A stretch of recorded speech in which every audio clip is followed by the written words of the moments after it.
Eu quero cumprimentar a todos com a gloriosa paz do nosso Senhor e Salvador Jesus Cristo. Eu quero remover essas dúvidas, essas incertezas que alguns médicos propagam e muitas vezes alguns profissionais falam sem ter o entendimento escriturístico. Mas a nossa pessoa, que é uma autoridade na área, eu sou um teólogo científico e quero justamente colocar esse assunto e definir ele de uma vez por todas. Deus seja louvado. Há uma passagem em Lucas, no seu capítulo 9, versículo 37 em diante. Eu quero ler para a sua pessoa ter um pouquinho de conhecimento concernente à minha fala. E acontecendo no dia seguinte, que descendo eles do monte, lhe saiu ao encontro uma grande multidão. Eis que um homem da multidão clamou, dizendo: Mestre, peço-te que olhe para o meu filho, porque é o único que eu tenho. Eis que um espírito o toma, e de repente clama, e o despedaça até espumar, e só larga depois de o ter quebrantado. Eu tenho pós-graduação em psicologia clínica, terapia cognitiva comportamental, baseado em Aaron Beck, o pai da TCC. Veja só, quando a pessoa tem um sintoma convulsivo e ele se encontra debatendo, em primeiro lugar, ele está inconsciente, não sabe o que está ocorrendo. Houve uma contração involuntária ali, e muitas vezes ele urina, ele mija, ele defeca e não está sabendo o que está ocorrendo. Quando a pessoa está passando por uma crise convulsiva, ele não fala em voz alta, porque ele está inconsciente, ele não clama e nem tampouco ele verbaliza, porque ocorreu um apagão ali nas ondas cerebrais e houve um distúrbio neurológico. Aqui nas escrituras, senhores, fala bem claro que quando o inimigo de nossas almas se apoderava desta pessoa, ele clamava e falava em voz alta, ao contrário que diz a ciência.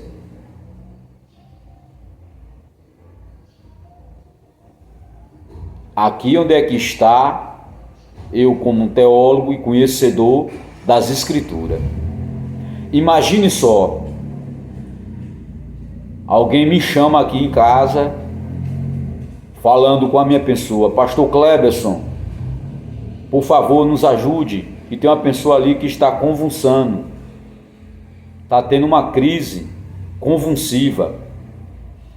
Eu me dirijo àquela pessoa, tiro os objetos, afasto as pessoas, peço um travesseiro para dar conforto à cabeça, para que ele não venha se machucar.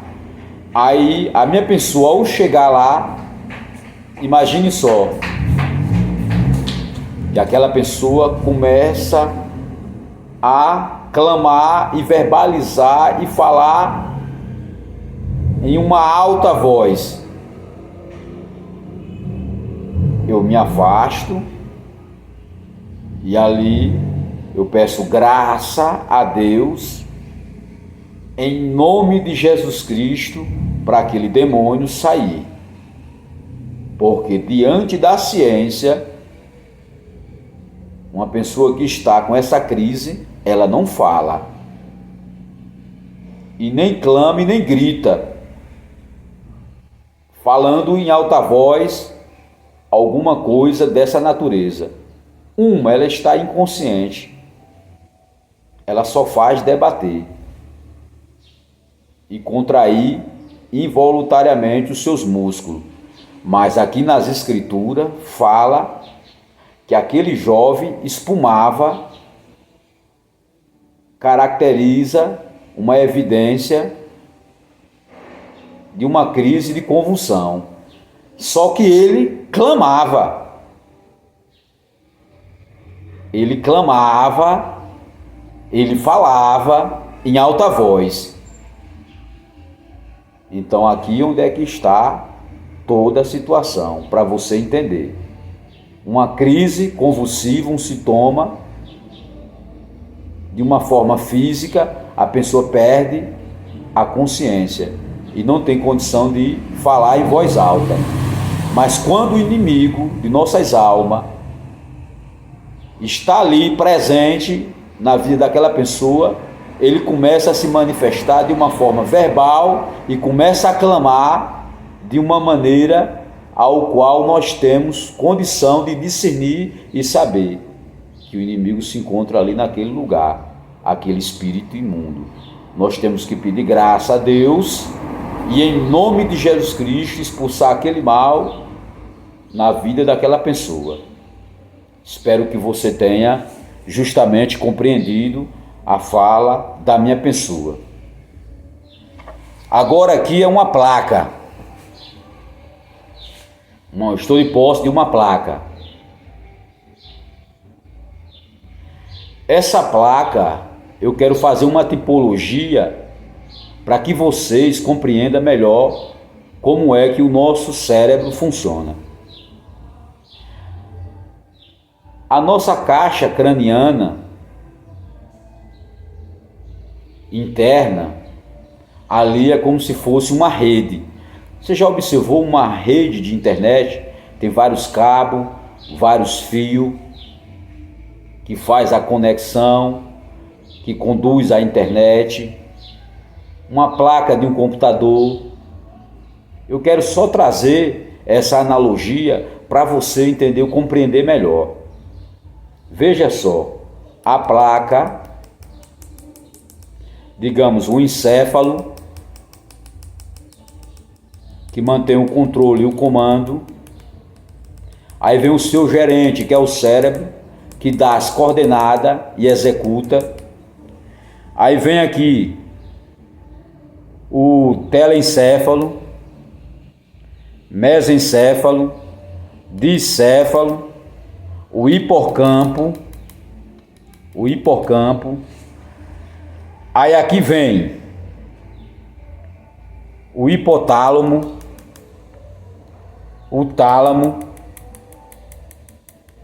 o subtálamo e a glândula pineal, que é responsável por produzir o hormônio do sono, que é a melatonina. A pessoa faz uma ressonância do crânio, não deu nada. Faz um eletroencefalograma, não acusou nada. Não tem nenhum tumor, nenhuma lesão, não tem nenhuma inflamação. Agora, aqui existe o quê? Para você entender melhor, o lobo frontal, temporal, parietal, o lobo occipital. Aqui vem um córtex, vem as fendas, louvado seja Deus, que é conhecida como sináptica e sinapse, que são neurotransmissores que faz a comunicação. Existe o sistema simpático e parasimpático. Isso é uma rede neuronal, que estão todos interligados. A pessoa fez aqueles exames e não acusou nada. Até agora a ciência não nos deu, realmente de fato, não chegou a uma conclusão concernente a isso. A placa de arteriosclerose se forma em qualquer lugar do corpo, assim a ciência fala. Aí aqui algumas pessoas falam que os neurônios, de fato, é uma teia de aranha, cheio de fios, uma rede que está em conexão com todo esse aparato neurológico, funcionando de uma maneira maravilhosa. Aí vem o estresse oxidativo, que pode oxidar as células, são células da glia específica, bem especializada, que nenhuma outra célula faz essa função a não ser elas mesmas. Os neurônios entram em comunicação, trabalham de uma maneira harmônica. Aí, segundo a ciência, fala que é um distúrbio, uma descarga ali cerebral que gera um desequilíbrio dos impulsos elétricos e gera esse problema todinho. Isso é na parte cerebral. Agora aqui trabalham em conjunto. Imagine só uma crise que gera uma falta de comunicação, um transtorno, um distúrbio dos impulsos elétricos. A ciência não tem condição de justamente chegar a uma conclusão, o que é que está ocorrendo naquela crise, que são os sintomas. Lembre, senhores, que crise convulsiva é o sintoma e a doença é epilepsia. Doença é uma coisa e sintoma é outra. Nós temos que compreender esse campo muito bem. E muitos sabem muito bem o que ocorre. Alguns falam que gera uma decadência conhecida como hidroeletroslito, uma falta de oxigenação.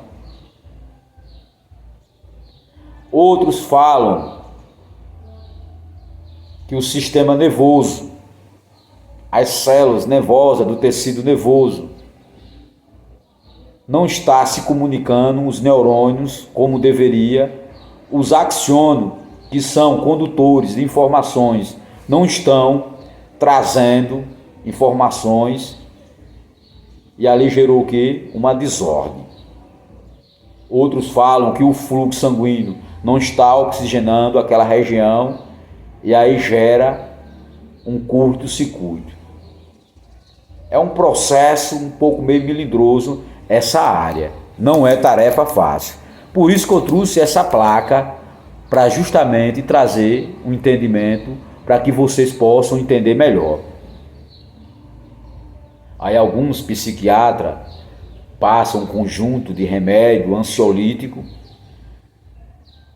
outros traz remédios autorrelaxantes para tentar justamente diminuir as atividades elétricas que está gerando essa desordem.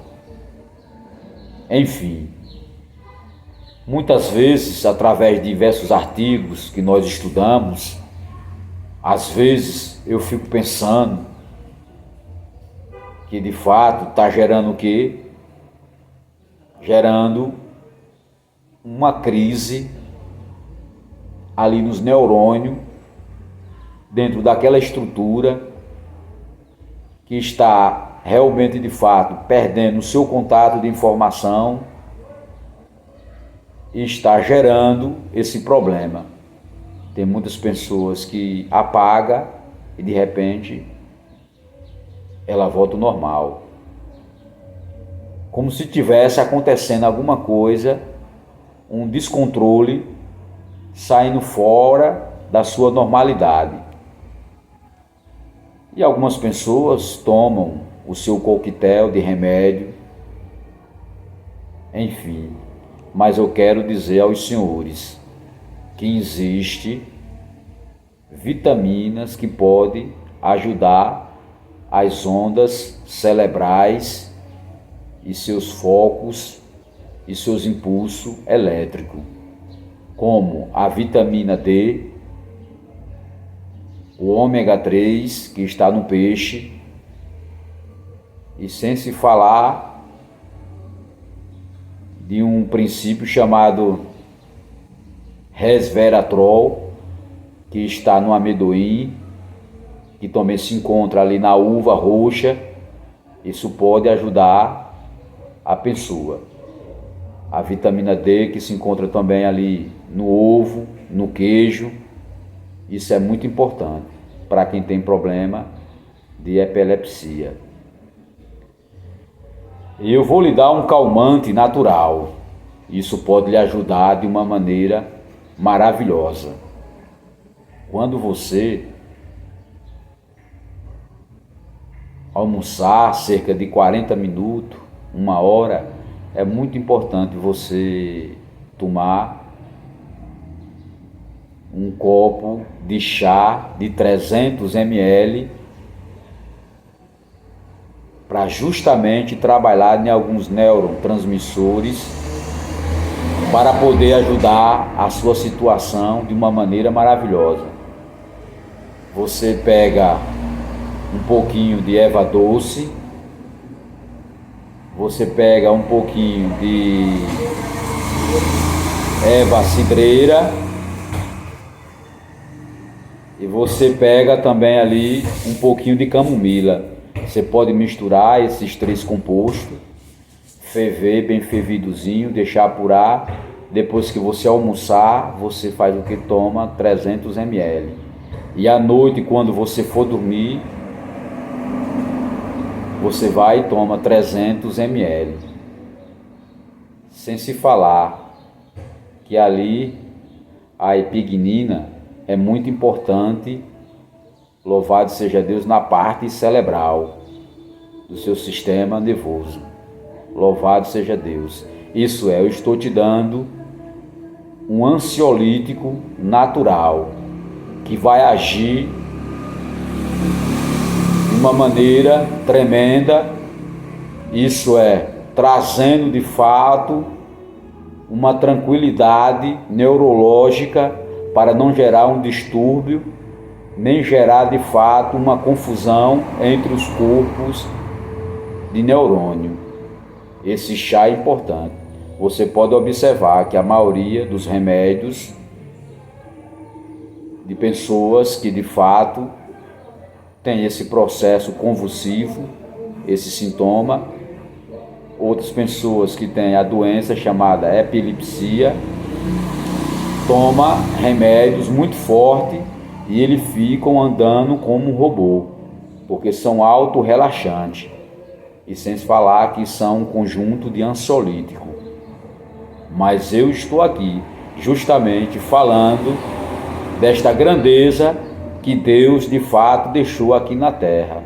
Sem se falar de uma planta por nome valeriana, que ajuda bastante também o seu chá nesse sentido.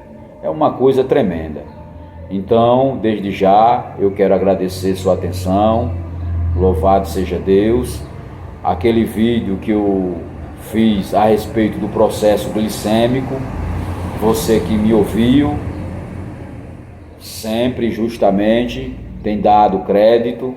Eu não quero justamente seguidores, não quero like de ninguém. Se você vê que eu estou falando a verdade, Deus seja louvado. Agora, a literatura científica e seus apontadores e indicadores nos prova concernente à nossa fala. Isso é muito importante. E Deus seja louvado por tudo, em nome de Jesus Cristo. Amém.